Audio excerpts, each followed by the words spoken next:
إن الحمد لله نحمده ونستعينه ونستغفره ونعوذ بالله من شرور أنفسنا وسيئات أعمالنا من يهد الله فلا مضل له ومن يضلل فلا هادي له أشهد أن لا إله إلا الله وحده لا شريك له وأشهد أن محمدًا عبده ورسوله لا نبي ولا رسول بعده اللهم صل وسلم وزد وبارك وأنعم على نبيك الكريم محمد وعلى آله وصحبه أجمعين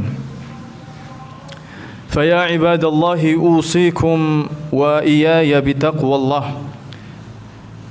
حيث قال تعالى يا أيها الذين آمنوا اتقوا الله حق تقاته ولا تموتن إلا وأنتم مسلمون وقال أيضا يا أيها الذين آمنوا اتقوا الله وقولوا قولا سديدا يصلح لكم أعمالكم ويغفر لكم ذنوبكم ومن يطع الله ورسوله فقد فاز فوزا عظيما أما بعد معاشر المسلمين sidang Jumat rahimakumullah. Segala puji hanya milik Allah Subhanahu wa taala atas segala nikmat yang telah Allah Subhanahu wa taala anugerahkan kepada kita, berupa nikmat kesehatan, nikmat keamanan, nikmat iman dan Islam. Kita memuji Allah Subhanahu wa taala juga disertai dengan usaha untuk meningkatkan ketaatan kita kepada Allah Subhanahu wa taala. Ma'asyiral muslimin sidang Jumat rahimakumullah. Allah Subhanahu wa taala telah memberikan petunjuk yang jelas bagi para hambanya dalam menapaki kehidupan yang amat sangat luas. Petunjuk itu adalah Al-Quran dan As-Sunnah, sumber yang wajib dijadikan sebagai rujukan seorang muslim untuk menghadapi berbagai persoalan di dalam kehidupannya. Karena kehidupan seorang muslim dan kehidupan manusia secara umum bagaikan rimbanya hutan belantara, yang mana seorang petualang misalkan dia menggunakan petunjuk berupa peta dan yang semisalnya untuk sampai kepada tujuan. Maka seorang muslim hendaknya mencukupkan dirinya dengan petunjuk yang Allah Subhanahu wa taala telah turunkan ke muka bumi ini, yaitu berupa Al-Quran dan As-Sunnah. Di antara petunjuk Allah kepada kita dalam menghadapi kehidupan ini dengan segala pernik-perniknya, dan ini sangat mendasar bagi seorang muslim, yaitu zikrullah, mengingat Allah, zikir. Ada banyak ayat yang Allah sebutkan di dalam Al-Quran tentang perintah zikrullah. Allah Subhanahu wa taala berfirman, "Ya ayyuhalladzina amanu dzkurullaha dzikran katsira wasabbihuhu bukratan wa asila." Wahai orang-orang beriman, hendaknya kalian berzikir kepada Allah dengan sebanyak-banyaknya dan bertasbihlah kepadanya di waktu pagi dan petang. Juga firman Allah Subhanahu wa taala, "Fadhkuruni adzkurkum washkuruni wa la takfurun." Dan ingatlah kalian kepadaku, maka aku akan ingat kepada kalian, dan bersyukurlah kepadaku, janganlah kalian kufur. Juga firman Allah Subhanahu wa taala, alladzina amanu wa tatma'innu qulubuhum bidzikrillah, ala bidzikrillah tatma'innul qulub. Orang-orang beriman itu hatinya tentram, hatinya tenang dengan zikrullah. Ketahuilah hanya dengan zikrullah hati akan tentram, hati akan tenang. Ma'asyiral muslimin sidang Jumat rahimakumullah.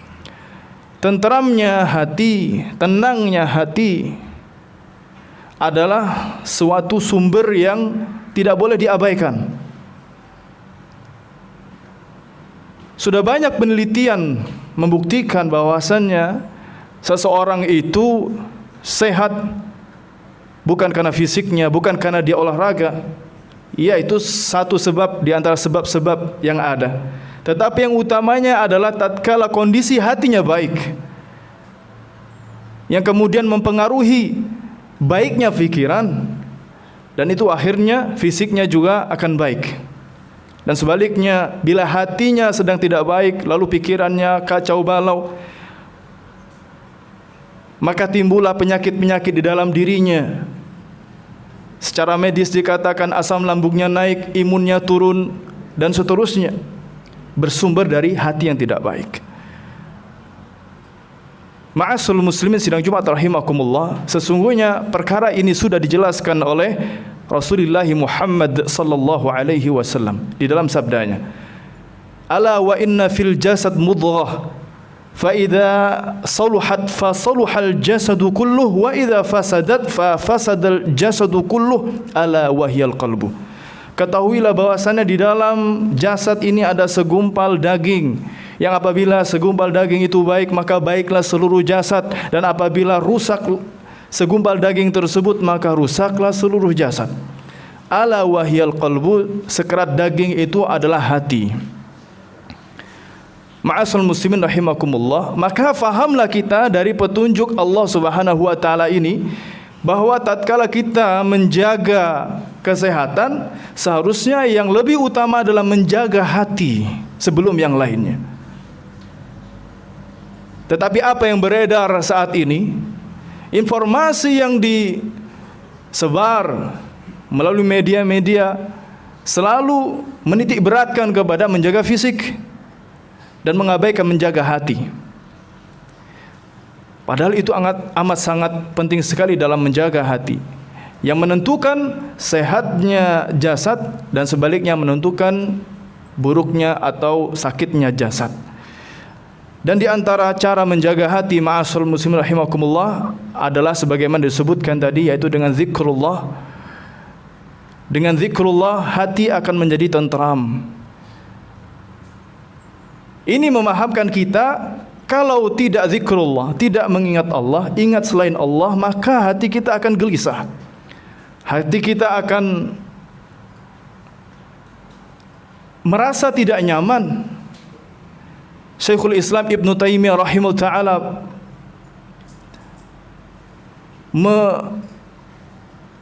menggambarkan, mengilustrasikan bahwa hati seorang hamba terhadap zikrullah itu laksana ikan bagi air.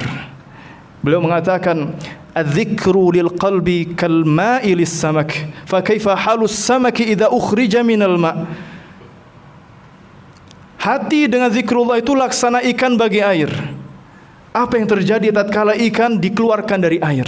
Kita tahu, kalau ikan kita keluarkan dari air, pertama-tama dia akan gelisah, bergerak. Lama-lama dia lemah dan akhirnya akan mati. Begitupun kondisi hati kita manakala hati kita jauh dari zikrullah, yang itu akan mematikan hati kita. Na'udzubillahi min dzalik. Ma'asyiral muslimin sidang Jumat rahimakumullah, ada satu hikmah yang bisa kita petik dari kisah Nabi Zakaria alaihissalam. Tatkala Nabi Zakaria memohon kepada Allah keturunan, karena lama Nabi Zakaria tidak memiliki keturunan, hingga disebutkan oleh ulama tafsir sampai usia 120 tahun dan istrinya 89 tahun belum dikaruniai keturunan. Lalu Nabi Zakaria berdoa, hunalika da'a Zakaria rabbah rabbi habli min ladunka dzurriyyatan thayyibah innaka sami'ud du'a. Nabi Zakaria berdoa, ya Rabb, karuniakan aku termasuk keturunan yang thayyibah, yang baik dari sisimu ya Allah. Sesungguhnya Engkau Maha mendengar doa. Singkat cerita, Allah kabulkan doa Nabi Zakaria. Allah kabarkan kepada Nabi Zakaria bahwasanya beliau akan memiliki keturunan di usia yang amat sangat senja, 120 tahun. Bahkan istrinya disebutkan oleh Nabi Zakaria sendiri, Rabbi anna yakunu li ghulam wa qad balaghani al-kibar wa imraati aqir. Wahai Rabbku, bagaimana aku bisa memiliki keturunan padahal aku sudah tua renta dan istriku mandul. Lalu Allah Subhanahu wa taala menjawab, menenangkan Nabi Zakaria. Qala kadzalika Allahu yaf'alu ma yasha. Yang demikian itu Allah bisa melakukan sesuai dengan kehendaknya. Tapi di sini Nabi Zakaria kemudian meminta lagi kepada Allah, Rabbi ja'alli ayah. Ya Allah, ya Rabbku, berikan aku bukti, berikan aku tanda tentang berita gembira ini. Jadi Nabi Zakaria minta bukti kepada Allah Subhanahu wa taala. Kemudian Allah menjawab, qala ayatuka alla tukalliman nasa thalathata ayyamin illa ramzah. Tandanya adalah engkau tidak bisa bercakap-cakap dengan manusia selama 3 hari kecuali sekedar isyarat saja. Wadhkur rabbaka katsiran wasabbih bil 'ashyi wal ibkar. Dan sebutlah nama Tuhanmu sebanyak-banyaknya dan sucikanlah, bertasbihlah kepadanya di waktu malam dan siang. Ma'asyiral muslimin rahimakumullah. Para ulama tafsir mengambil hikmah dari sepenggal kisah Nabi Zakaria ini tentang agungnya zikrullah, berzikir kepada Allah, di mana Nabi Zakaria ditegur oleh Allah Subhanahu wa taala karena masih meminta bukti, padahal sudah jelas Allah beritakan kepadanya suatu berita gembira. Allah tegur Nabi Zakaria dengan cara apa? Membuat Nabi Zakaria tidak bisa bicara kepada manusia selama 3 hari. Namun demikian, tatkala Allah katakan wazkur rabbaka katsira, Nabi Zakaria diperintah oleh Allah Subhanahu wa taala untuk berzikir, itu bisa. Bercakap dengan manusia tidak bisa, berzikir kepada Allah bisa. Ini menunjukkan tentang keutamaan zikrullah. Seorang ulama tafsir mengatakan, lau rakhasallahu li ahadin, kalau sekiranya Allah memberikan rukhsah itu keringanan kepada seorang hamba untuk tidak berzikir kepada Allah, la rakhasallahu li Zakaria, niscaya Allah memberi rukhsah keringanan kepada Nabi Zakaria untuk tidak bisa berzikir. Tapi beliau bisa. Ma'asyiral muslimin rahimakumullah. Fenomena semacam ini tidak hanya terjadi pada Nabi Zakaria. Di zaman sekarang pun ada buktinya. Kita bisa mencarinya di internet. Seperti misalkan Syekh Ammar Al-Bughiz, kemudian ada juga Muhammad Nasir Al-Khwaja, Habib Momo dari Rusia. Kita lihat mereka disabilitas, tidak bisa bicara seperti orang bicara pada umumnya, tetapi tatkala mereka baca Al-Quran itu bisa. Kalau kita melihat bagaimana fenomena semacam ini, sesungguhnya kita malu kepada Allah Subhanahu wa taala. Kita yang bisa bicara dengan normal, tetapi kita jarang sekali untuk berzikir dan membaca Al-Quran. Kalau kita membandingkan diri kita dengan mereka, sebenarnya siapa yang cacat? Kita ataukah mereka? Ma'asyiral muslimin sidang Jumat rahimakumullah. Nah, ada seorang badui datang kepada Nabi sallallahu alaihi wasallam berkata, "Ya Rasulullah, inna syara'il Islam qad kathurat alayya. Fa'anbi'ni minha bi syai'in atashabbatsu bih." Wahai Rasulullah, sesungguhnya syariat Islam sudah banyak aku lakukan, sudah banyak aku kerjakan. Tunjukkan kepadaku satu hal dari syariat Islam itu yang aku bisa lakukan setiap saat, ringan dilakukan, kapan saja, dalam keadaan apa saja, tapi pahalanya besar. Lalu Nabi SAW mengatakan, la yazalu lisanuka rotban min zikrillah. Biarkan lisanmu itu senantiasa basah dengan zikrullah. Barakallahu li wa lakum fil Qur'anil azim wa nafa'ani wa iyyakum bima fihi minal ayati wa dzikril hakim. Aqulu qawli hadha wastaghfiruhu innahu wal ghafurur rahim.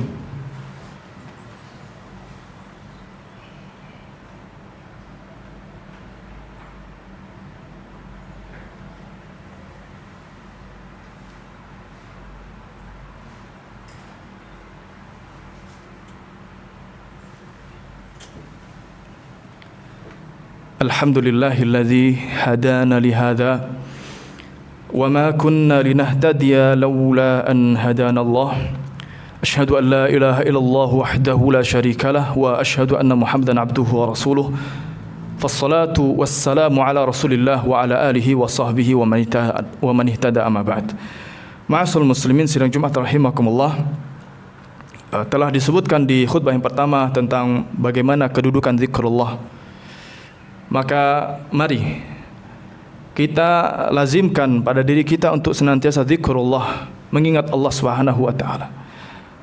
Karena di zaman saat ini kita merasakan betapa kita berada di tengah-tengah arus informasi yang begitu derasnya, sehingga itu amat sangat berisiko bagi kita, sehingga kita melupakan Allah Subhanahu wa taala. Melupakan Allah Subhanahu wa taala yang maha besar, yang maha agung. Sehingga tak jarang di antara kita kemudian malah melupakan kebesaran Allah Subhanahu wa taala, melihat kebesaran selain Allah Subhanahu wa taala.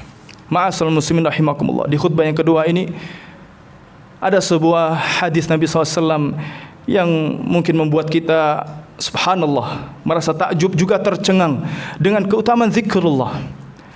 Disebutkan oleh seorang ulama bernama Ibnul Qayyim rahimahullah ta'ala di dalam kitab Al-Wabilus Sayyib, bahwasannya zikir itu lebih utama daripada berdoa meminta kepada Allah.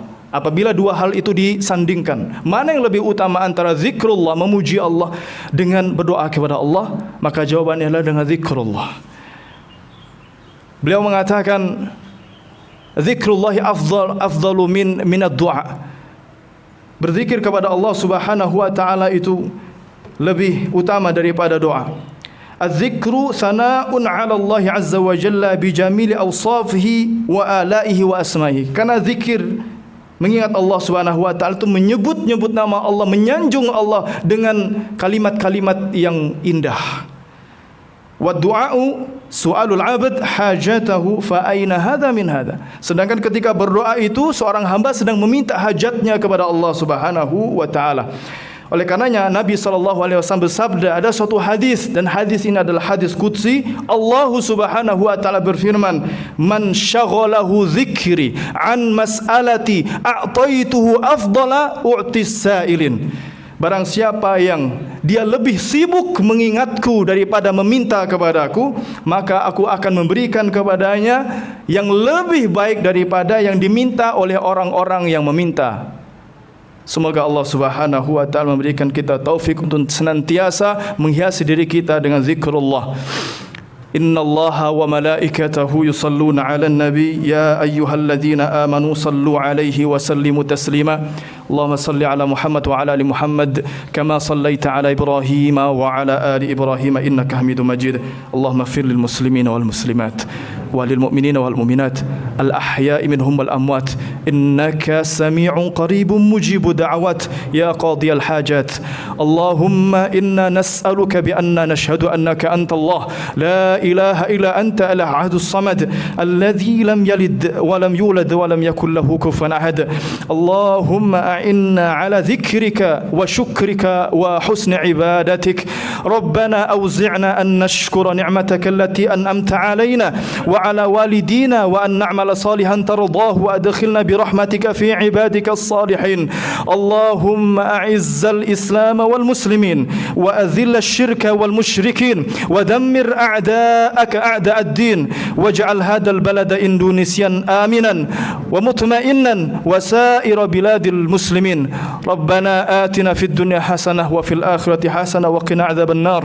Wa sallallahu ala Muhammadin wa ala alihi wa sahbihi wasallam wa akhiru da'wana alhamdulillahi rabbil alamin. Aqimus shalah.